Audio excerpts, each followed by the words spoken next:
Jennifer Denton, Jennifer Denton Price now. I actually grew up at the Nullarbor station. I was a week old when Mum took me up there, born in Penong Hospital, and Dad was the manager at Nullarbor, so we lived up there for 5 years for a start, and then we moved to Fowlers Bay, and then back to Nullarbor, and then back to Fowlers Bay, and that's where I married Goog Denton, and moved down to the farm, to Lone Oak Farm, which is, I think it's about 32 or 28, 30 k's from north of Ceduna. That's where I come from, yeah. So who do you call Mum and Dad, and how did they meet? Mum and Dad, my mum actually came from Maracoor originally, and she was working in the Penong Hotel when she met my dad. I think Dad was living at Penong, yeah, I think he was at that stage, and that's where they met. He was known only as Scobie Beattie, and Mum was a prider from Maracoor, and they met, and yeah, that's what started the family off. And I had, there's 4 of us in the family. Noel, my eldest brother, he died at 38 with a heart attack. And then there was Elaine, my sister, she's still alive. And Dennis, my brother, and he was the grader driver on Googs Track, so he'll be mentioned a bit. And me, I was the sport baby. So they all told me. One of the books displayed beside you, Jenny, is written by your mum, and it provides an insight into your childhood on the Nullarbor plain.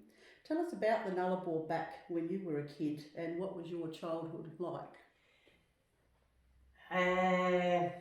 Our childhood, well, Dennis and myself, we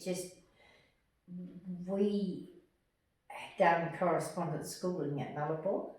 That's the only schooling I actually ever had. Well, Mum taught us by correspondence, and we used to get them every fortnight, but Dennis and I were always too busy out rabbit trapping, chasing wombats, out doing sheep, always outdoors, going down caves, exploring. And sometimes Mum used to finish our lessons off for us and send them off, and that's why I always say I never went to school. So it has been said that my mum went to school 3 times. It was once for herself, once for Dennis, and once for me. Because she used to do our lessons for us. Yeah. To get them off, our mum was so soft, and yeah, she was gorgeous. Yeah. Yeah. How did you come to leave the family home? I met Goog at Fowlers Bay. Well, I knew Goog before that, but yeah, we got together at Fowlers Bay. He was up there actually scrub rolling. He left school when he was about 12 and went scrub rolling from then on. He had his second lot of frontal dozers by then. And Dennis, my brother, again, he was working for Goog, and that's when we got together, and I married Goog the day I was 18 at Fowlers Bay in the hall, and moved down to the farm with him, and the first 12 months at the farm was the hardest days of my life because I just missed my mum. Yeah, I wanted Mum. I was so young, and then had my first child when I wasn't even 19. Yeah, so. Tell us about who the late Stanley Gilbert John Denton was and his connection to the now famous Googs Track. Well, Googs Track, we actually lived on the edge of the scrub, which goes from we used to live outside the dog fence, not inside the dog fence. The electric fence went behind us after that at Lone Oak Farm. And we used to sit out in the veranda some evenings and have a beer, and Goog would always say, I just want to know what's out in that scrub, Mother, I want to know. And yeah, we were out putting a trough in one day put our sheep out there because we never had no feed, no money, no nothing. So we wanted to put the sheep out there, and we was out there with the front end loader, bucket on the front of the tractor, and putting this trough in, and the kids and I came home, but Goog didn't. And yeah, it got later and later, and I said to the kids, I think we better go and find Dad. Well, he come two of them back in the tractor, and I said, what have you been doing? He said, oh, I'm mucking around out in the scrub. I said, what are you doing? He said, oh, just pushing a bit of a clearing out there so I can see what's out there. I just want to see what's out a little bit further. And that's how Googs Track became Googs Track. Yeah. The other book displayed beside you is titled My Memories of Pushing Googs Track, of which you are the author. It's a great read, Jenny. Well done. Thank you. It's full of stories about that time of your life, and for those stories I can highly recommend our viewers purchase the book from you. I'll provide a link to the buying page with this video. It made me laugh a few times. It made me cry too. But sometimes something that really came through, shone through for me, is your love for the Australian bush. What does the outback mean to you, Jenny, and what is it that ignites such a fondness in you? I think the outback means everything to me, because you never know what you're going to find or see, and it's just so remote. It's the quietness, it's the stars at night, it's the beautiful days, the wildflowers, the trees, it's a different life, and it's a life that I love, and I miss it terribly now that I'm got older and got a bit of a disability like I've got, and I do miss it, because I used to go a lot on my own, just go, but I do miss that. Something else that's frequently mentioned in your book is campfire cooking. You must be a master of outback open fire cooking with all your experience. What does it take to feed everyone in the middle of nowhere with nothing but a fire and eskies? And do you have any tips for the rest of us novices?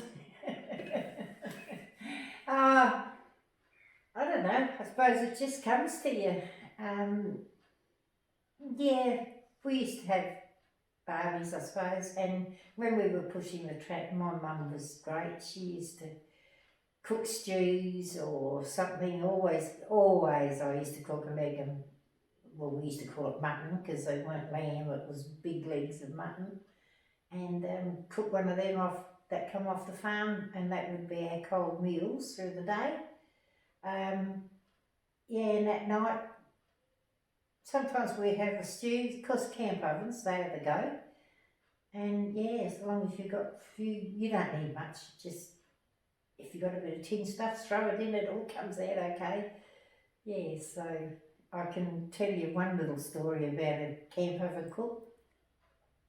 When we were, we'd finished the track actually, and we was out there with some friends from Smoky Bay, and all of us, some of us grown-ups, decided to go through to Tarcoola Hotel and have a few beers. Well, we got stuck in Tarcoola Hotel, didn't we? And our friends were back at the camp with all the kids, two of them I think, or three of them, and they were going to cook a stew for tea, but it turns out that we had all the water.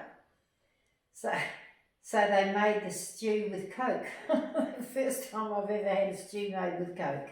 But And how did it taste? It wasn't too bad. Well, what I remember, I suppose we didn't know much, us guys. We would have eaten anything by the time we got back there. But it was okay. So you can do what you got to do. Yeah. So you're talking about the Tarcoola, and of course you made many trips up there to the races and while they were running. Yes, lots of good We times. only ever missed one race meeting from like when we finished the track until the Tarcoola races shut down.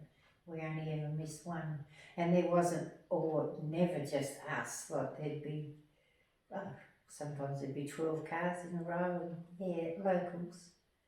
The locals, they supported Googs Track very much so when we were pushing it.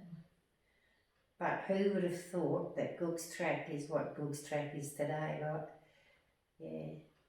I think heaps and heaps of times. I'd love to know what Goog and Martin or Dinger would think of it all. Yeah. When you were pushing Googs Track, when was the first time you broke through to a spot and truly thought to yourself, wow, it might be really special out here? Well, the first one was what we call Shitter's Dip. Goog said there's something up there because he was so clever, like no compasses, no maps, no nothing. Well, he never had them all the way through, nothing. And he said there's something out there, I can see something. And he used to get up the top of his dozer and have a look. And he said, we're going to get to this spot because I know there's something there. So we kept pushing him.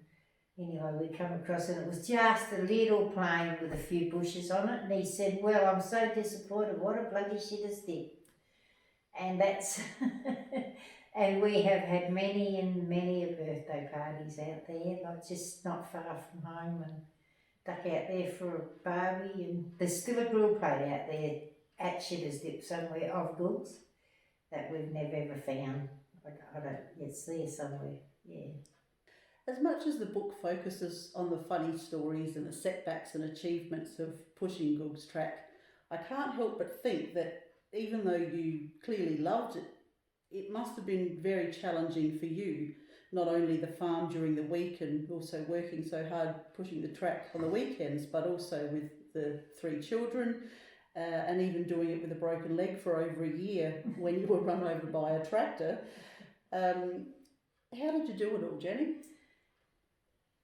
It was hard work, but because Goog was never home, like he was always away working, and yeah, when we knew he was coming home, we'd pack up on the Friday night, be ready when he got there, and Mum and Dennis would come down from Padong down to home, and we'd all go from there. Yeah, it was hard work getting the packing and unpacking, because we had no swags, no nothing those days. We didn't even have a car fridge or anything. And those phone boxes, well, we tried them so many times, but everything broke and the phone boxes fell apart, and because we only had, like, we had 2 wheel drives to start with, but then the hills got too big, yeah. Yeah, and then because Mum made most of the little mattresses for the kids, cut up feathers and rags, and she made all that stuff for me, for the kids. But the packing up and the unpacking when you come home and the washing of it, and yeah, there was a few tears. There was lots of laughs, but there was a few tears, and very hard work for me with my broken leg. Yeah, they used to pack me up in the front of the ute, and yeah, with pillows and whatever, and I'd sit there. But when I went to the toilet, well, that was another thing. I had to have 2 men each side of me holding me up, and somebody holding my legs up, and yeah, and I done it because I wasn't going to go out there without a beer. So, and then at night they had to leave me out of because we had no tents, though, nothing, just tarps and yeah, out in the rain and everything was wet, and oh yeah, but it was in, you know, when it was finished, we thought what an achievement to get it done, but yeah. We didn't intend to do what we done, really. The further we went, yeah, the more it got. Mainly good, the more he wanted to see. Yeah. What can those travelling Googs Track today expect, and do you have any words of wisdom to the newbie adventurer?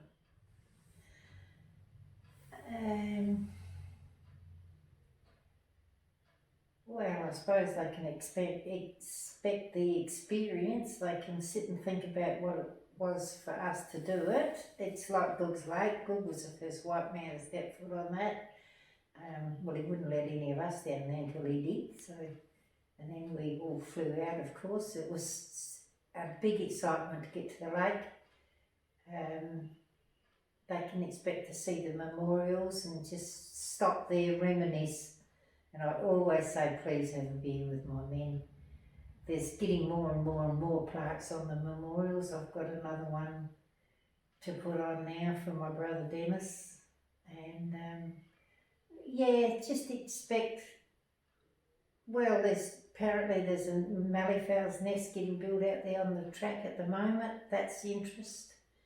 The rock hole, there's no sign to the rock hole, but you always, before you get to the lake, you'll see the tracks going off to your left.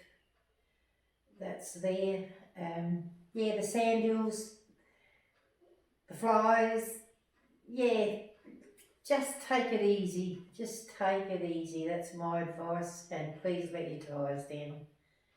Take it easy and don't go speeding over the hills, and maybe a flag and keep calling on your UHF, because it's got so busy now. Like, we never even realised that this would happen. Didn't think it would be known Australia-wide, that's for sure. Yeah.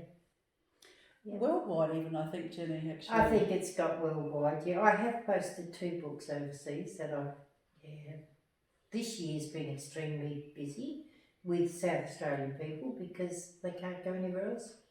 So it's been very busy, and I think I've enjoyed where I live now because I've moved from Smoky Bay to Thevenard to live with my son Jeffrey, and I've enjoyed seeing the people going out there because I love talking to people that are going or been, and just see what they, and then I get so many letters and emails, and it's really interesting. It's kept me alive, it's kept me going. When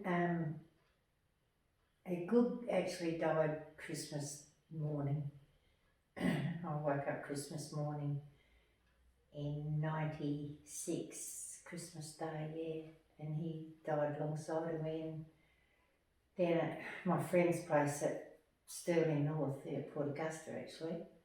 First Christmas we'd ever been away without the kids, and that happened. Well, the kids they weren't kids then, they were all grown up. When we'd lost our son by then, eldest son. And coming home, Dennis, my brother, drove me home, or he brought me home. And coming home, I was, of course, a bit upset, and he said to me, well, you know what, Jenny, he said, there's one thing that nobody can take from you, and keep it in mind, and that's Googs Track. And I've never forgotten those words, I don't own the track, but I know what he meant, that, that's a part of me, that. And the book, there's lots in the book. It's not a huge, big book, but as I said, I never went to school, and I think I've done a pretty good job writing that, the way I wrote it. Had it spread all over the table. It took me a long time to, I couldn't spell properly, and thanks to Nanette Chandler, she was my editor and put it all together for me, and we got it printed. Just to mention back, you mentioned Goog's passing, and Dennis, who isn't with us now either, and the memorials out on the track for Goog and Dinger.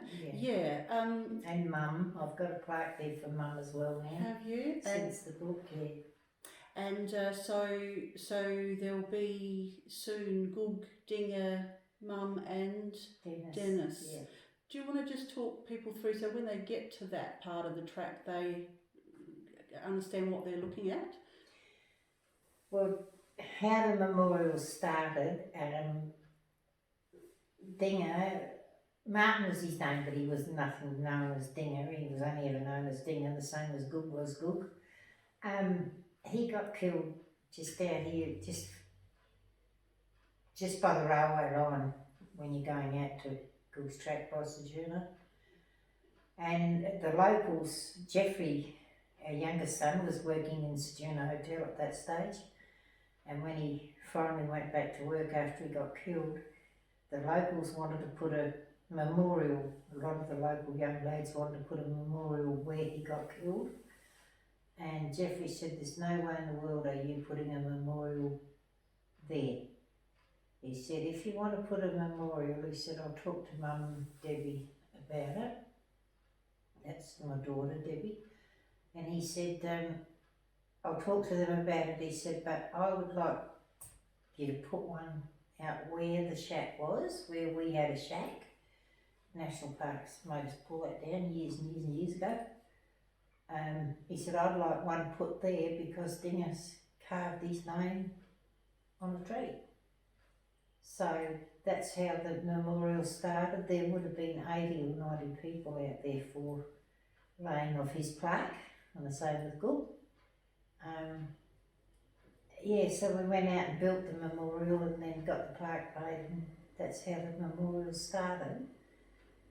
And there's a money tree there alongside of the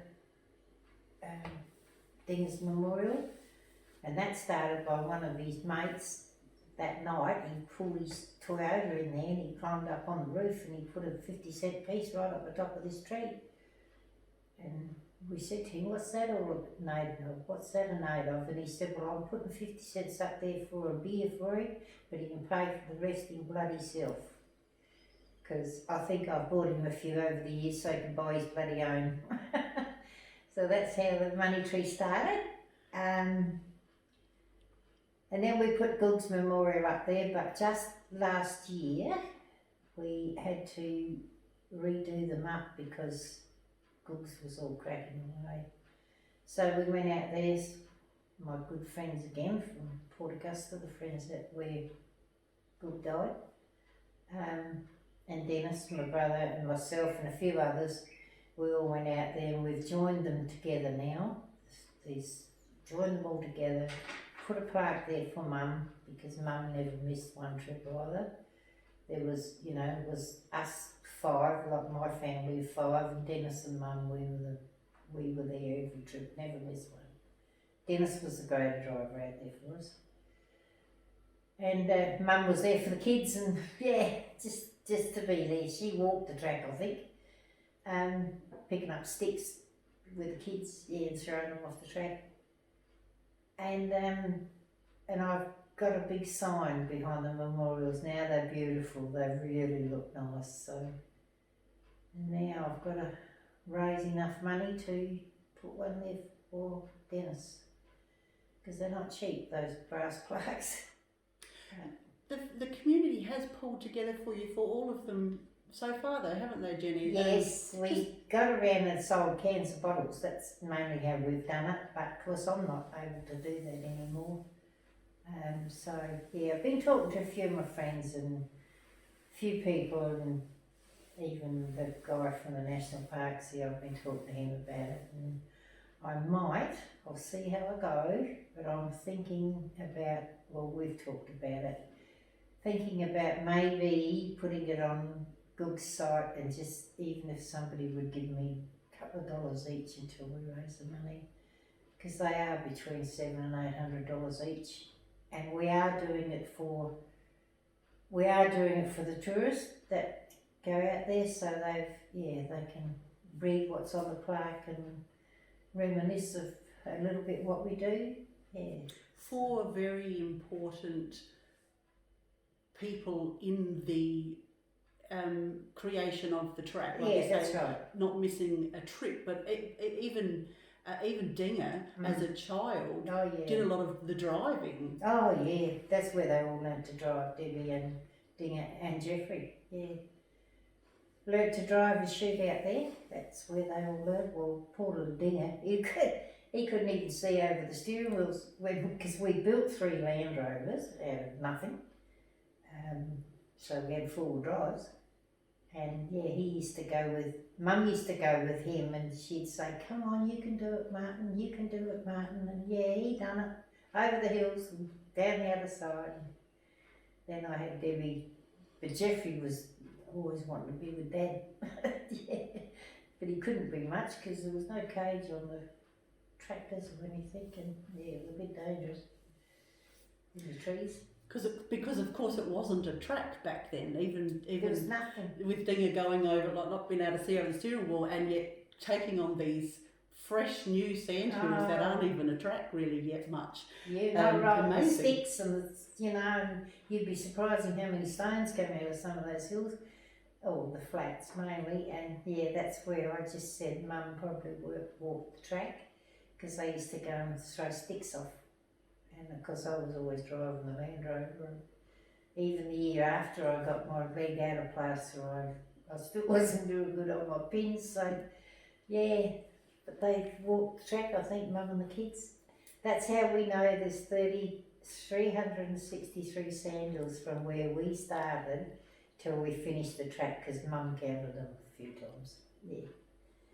So if you want to know where what we call Drum Camp is, because you won't see it anymore, it really wants a sign put there so people know exactly where Googs stopped pushing. Yeah, I'm going to see national parks one day. I mean, I'm quite prepared to put a bit of money in for signage. Yeah, and I would like to put a sign there just so, and then if they want to know exactly where it is, well, they've got to count the Sandhills. Yeah, that'll keep the kids busy. What does our local region of the Nullarbor Plain and the far west coast of South Australia, and I must say you've lived in some of the more beautiful, being up there at Fowlers Bay and all that, as remote as it is, it's also God's country. The far west coast of South Australia and the Nullarbor, what does our region and its people mean to you generally? Why do you live here instead of anywhere else? Because I love it. I love it. I actually got married again after Goog died. Yeah, that's another story, but I did get married again. And I went to Adelaide to live with Ray for nearly 8 months before we got married, and I hated it, and so did he. You know, I just felt closed in, and yeah, I love the remoteness. I love the Nullarbor. Absolutely love the Nullarbor, and yeah, every chance I get, I like to go up out there because that is remote. That is out.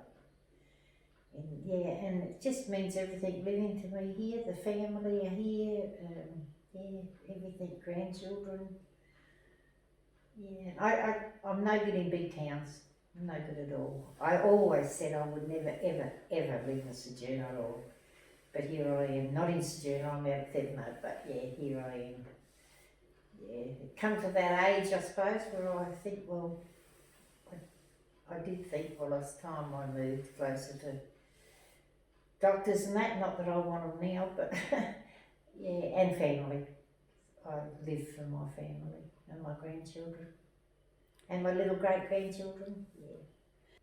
Where do the travellers of Googs Track acquire their all-important souvenirs of their trip?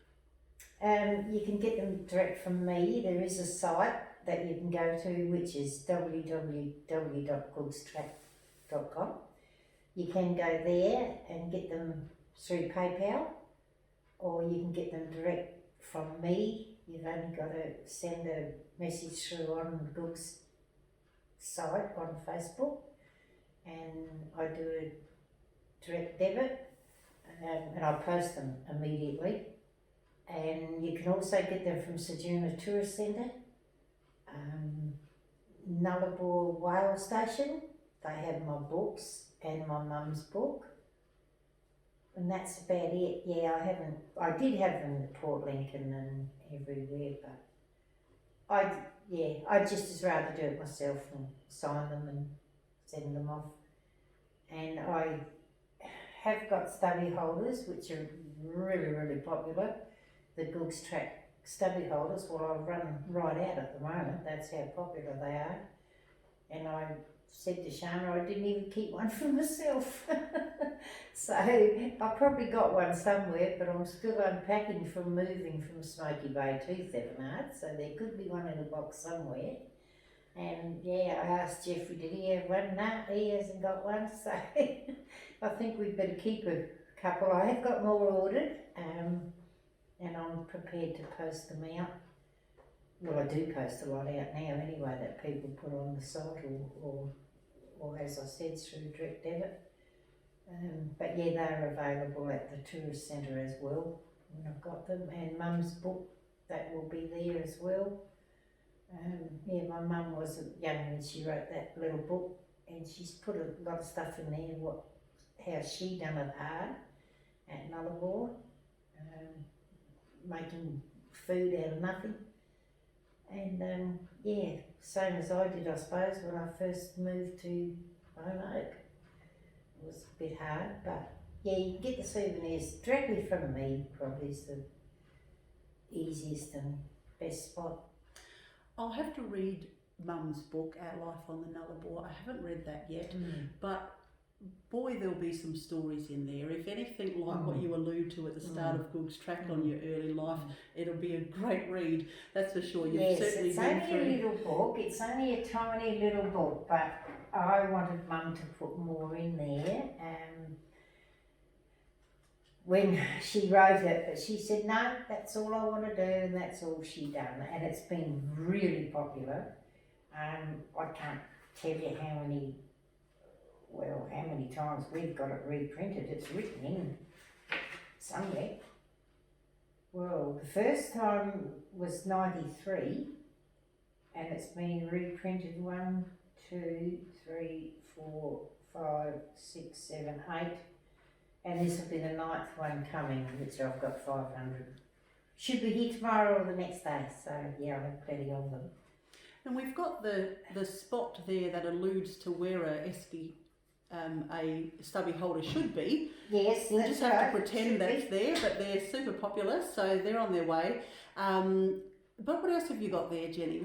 I've got stickers. I've got this sort of stickers, and I've also do have a strip sticker which I sold out of. Magnets, the map, which Westprint maps, they came and I went out with them and camped out with them and whatever when they made this strip map of the track and a bit of the Gawler Ranges and the coast down from Ceduna.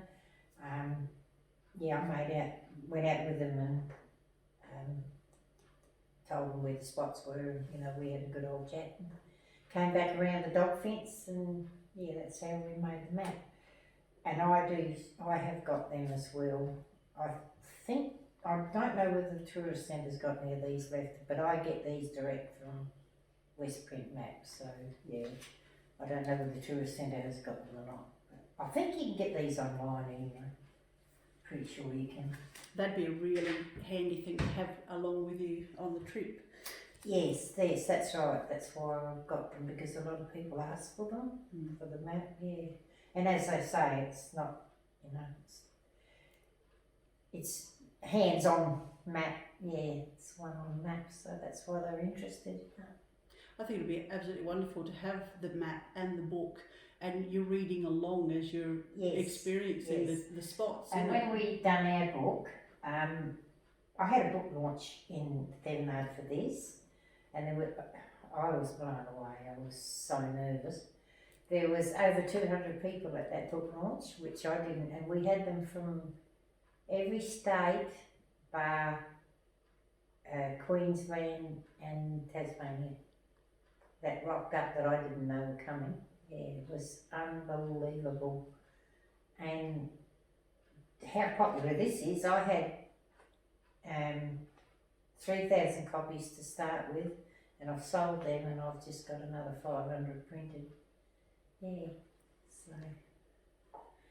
And it's not very big, but it's all in there. Yeah. It's story after story, Jenny. I decided to read it because it was my chance to get away from the computer for the weekend. This weekend just gone, and I sat out on my couch by my fire ring in the backyard, and I had the cat lounging in the sunshine. I had the chooks in the garden and Robert in the garden pottering around, and I frequently just burst out into laughter, and everyone would jump a foot off the ground, and the serenity was broken. And it was a great weekend, and it's just story after story of good old Aussie happenings, really. Yeah. Well, that's it. We are fair dinkum Aussies, and I think that's why I love the outback and living in the outback. Yeah, but as my editor Nanette said in there, she couldn't believe that I am country music crazy, because we made the track with Slim Dusty and Charlie Pride and, in the old Land Rover with the old tapes getting tangled up, and then you'd have to try and untangle them, but they were playing all the time with a cassette player, no UHFs. We had nothing, just us, yeah.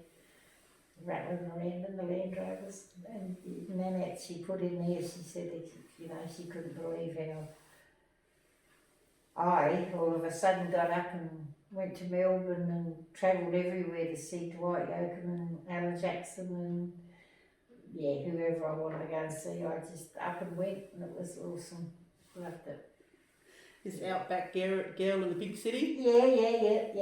Yes, that's right. Where are your family now, Jenny, and what are they doing? Well, as I said, I've only got the two left now. I've got Debbie, she's Debbie Bird, she's married to Anthony, and they've got farms out here, which is about 30,000 acres of farming out here in northeast of Ceduna. And then they've also own Siam Station, which when you go from, well, if you go through Googs Track and down through the Gawler Ranges through to Iron Knob, you go straight past the turn off, you'll see the house. They've got a manager there, and then they've got land down at Cummins, which my grandson, their son, he that's his little party, yeah. And they've got two children. Kayla's a nurse in Adelaide, and Wayne, he's diesel mechanic here in Ceduna. And Jeffrey, well, he's not married. He owns Devonard and Penang Hotel. So he's busy, and I'm living here with him now.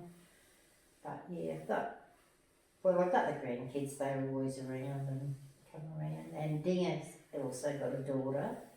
She lives in Adelaide, and she's got 3 little girls. So they're my 3 little great granddaughters. And Bradley down at Cummins, they've just had a little boy. Yeah, so I see a bit of him. He's awesome. Yes, I live for family. Yeah, live for family. And Jeffrey, of course, you mentioned he's got Penang Hotel and Thevenard Hotel, so he's still definitely on country, and your daughter's still definitely she's gone to the Gawler Ranges, so she's gone. That's right. Hasn't gone that far, but she's gone to another part of God's wilderness for sure. Yes, for sure. Beautiful out there. Beautiful out there. Yeah, I used to go up there cooking because, as I said, I got married again to Ray, but he passed away. He passed away with cancer, which blew me away a bit. And I used to go up to Siam Station cooking about between 4 or 5 times a year for the crutching, shearing, landmarking, whatever, and I loved it. And there I was out, because the men would all go through the day. Like Dennis, my brother, he'd be pottering in and out and round about. When the men I'd go, I'd just give a sigh of relief and think, oh, this is just a life on its own, sitting here quiet, just the birds, not a soul, just me. Loved it. Yeah. What does the future hold for Jenny? Well, the future, I think I'm living with Jeffrey now, as I said, and I'm loving that. The future for me, I would still love to go out in the scrub and that, but I can't do it on my own. My kids are busy. Just concentrate on Googs Track, I think, and keep that going. As I said, my future is that, and being with my family and my children. And now I'm living up here, I see so much more of them, and I'm loving it. Jenny Denton Price, thank you. No worries, thank you, Shanna, that's been awesome. Thank you for coming and interviewing me, it was great. Thank you.